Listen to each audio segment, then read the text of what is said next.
Clasificación de las obligaciones en derecho romano. ¿Qué son las obligaciones? Las obligaciones se definen como el vínculo jurídico entre credor y deudor. Sin embargo, estas pueden presentar distintas características de acuerdo a las cuales se realiza su clasificación. Clasificación de las obligaciones atendiendo a los sujetos. Obligaciones ambulatorias. Por lo general, la obligación se establece entre sujetos individualmente determinados desde un principio. Pero existen obligaciones en las que ya sea el acreedor, ya sea el deudor o ambos a la vez, no estén individualizados al momento de constituirse la obligación y las calidades de acreedor y deudor recaigan sobre las personas que se encuentren en determinada situación. Estas son algunas obligaciones ambulatorias que se presentan en los siguientes casos. La obligación de pagar los daños causados por un animal, un esclavo o hijo a cargo de quien sea el dominio cuando el perjudicado ejerza la acción correspondiente. B. La obligación que tiene el propietario, el enfiteuta o el superficiario de pagar los impuestos vencidos aun cuando la falta de pago se deba a otras personas, es decir, a aquella que con anterioridad tuvieran dichos títulos. C. Restituir lo adquirido con violencia, que corresponde a cualquiera que haya obtenido un provecho que tenga la cosa en su poder. Y finalmente la D. La obligación de reparar el número a cargo de quien sea dueño del inmueble serviente en el momento de ser perdida la reparación. En este caso también puede estar incierto el acreedor, que será quien quiera que sea el propietario del edificio dominante en dicho momento. Las obligaciones ambulatorias también se conocen con el nombre de obligaciones propter rem, y su cumplimiento se puede exigir con el ejercicio de una action in rem scripta, que se dirá en contra de la persona que tenga el carácter de deudor al tiempo de intentarse la acción. Obligaciones parciarias, mancomunadas o a prorrata.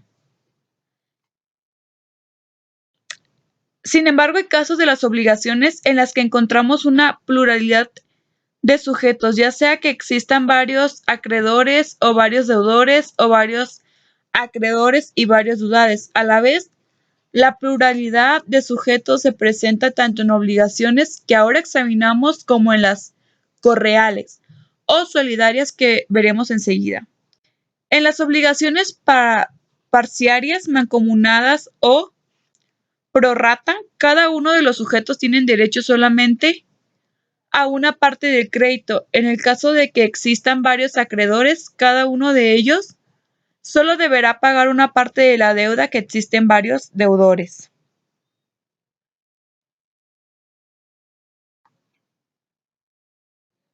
Obligaciones correales o solidarias.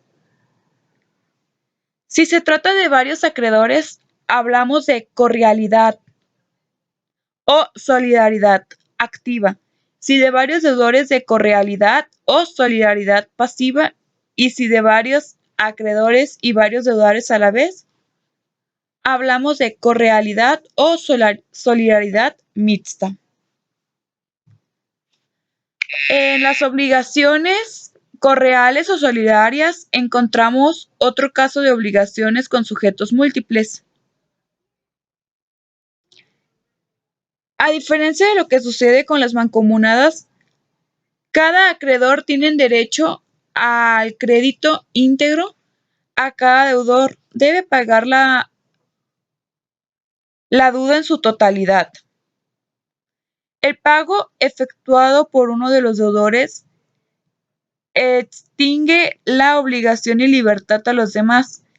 El pago puede a su vez cobrar a los otros deudores la parte que le corresponda, así como los coacreedores pueden exigir su parte al creedor que recibió el pago. Lo anterior era posible bien,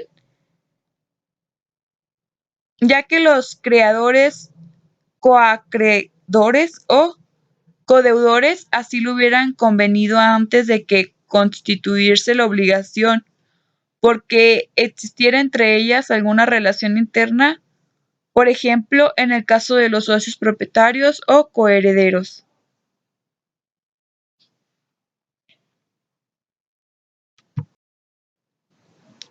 Clasificación de las obligaciones atendiendo al objeto. Aquí tenemos la obligación divisibles e indivisibles. En las obligaciones divisibles, la presentación se puede cumplir de forma fraccionada sin que por ello sufra menoscabo. En las indivisibles sucede el contrario. Son divisibles generalmente las obligaciones de dar, ya que una cantidad de dinero, por ejemplo, se puede entregar en partes. La obligación de ser, por regla general, son indivisibles como la realiza una operación quirúrgica que no puede cumplirse de manera fraccionada. Obligaciones genéricas y específicas. Estas son obligaciones genéricas a aquellas en las que el deudor está obligado a entregar un objeto identificado solo por su género. Entregar, por ejemplo, un libro, un esclavo, un caballo, etc. Obligaciones alternativas y facultativas. Las obligaciones alternativas establecen dos o más prestaciones de las cuales el deudor solo debe cumplir con una. La elección le corresponde al deudor solo se hubiera convenido otra cosa. Si alguna de las prestaciones se hace imposible, la obligación no se extingue mientras el deudor pueda cumplir con cualquiera de las restantes. En las obligaciones facultativas, en cambio, solo se establece una presentación, pero en algunos casos el deudor tendrá la posibilidad de liberarse cumpliendo con otra. Un ejemplo típico de estas obligaciones lo constituye el caso del abandono nupcial, cuando el paterfamilias debe responder pagando los daños causados por un hijo, pero puede liberarse entregando al hijo. Clasificación de las obligaciones al derecho del cual provienen. En ese sentido, las obligaciones pueden ser civiles u honorarias. Son civiles las que quedaron reglamentadas por el derecho civil y honorario, las que emanan del derecho honorario. Clasificación de las obligaciones atendiendo a su eficacia procesal, obligaciones civiles y obligaciones naturales. En este segundo grupo calificativo civiles no se refiere al derecho que dio origen a la relación obligacional, sino que alude a la eficacia procesal de la obligación. Sin obligaciones civiles, aquellas que están dotadas de acción para exigir su cumplimiento, en tanto que las obligaciones naturales no están provistas de un medio judicial para obligar al deudor a cumplir. La distinción atiende, como ya se dijo, la eficacia procesal de la obligación. Las civiles tienen eficacia procesal, mientras que las naturales carecen de ella. Como casos de obligaciones naturales tenemos las siguientes. Las obligaciones contraídas por los esclavos, las obligaciones contraídas entre las personas sujetas de la misma potestad o entre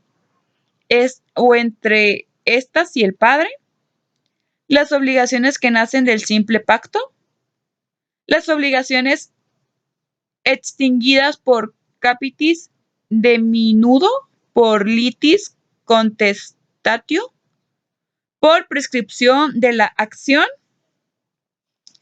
las obligaciones contraídas por los pupilos sin autorización del autor, las que nacen de préstamos realizados en contra del Senado consulto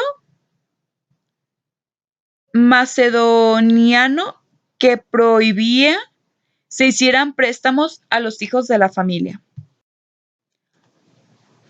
Por todo lo anterior, pudiéramos pensar que la obligación natural se sitúa más bien en el campo de la moral y no en el derecho.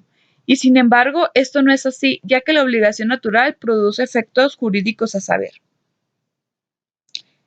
En caso de pago, el acreedor puede retener lo pagado, puesto que el deudor no puede repetir alegando que pagó algo que no debía. La obligación natural puede ser garantizada por fianza, prenda o hipoteca. Por novación puede convertirse en obligación civil. Debe tomarse en cuenta en el punto de la herencia y del peculio. Puede oponerse en compensación a una obligación civil.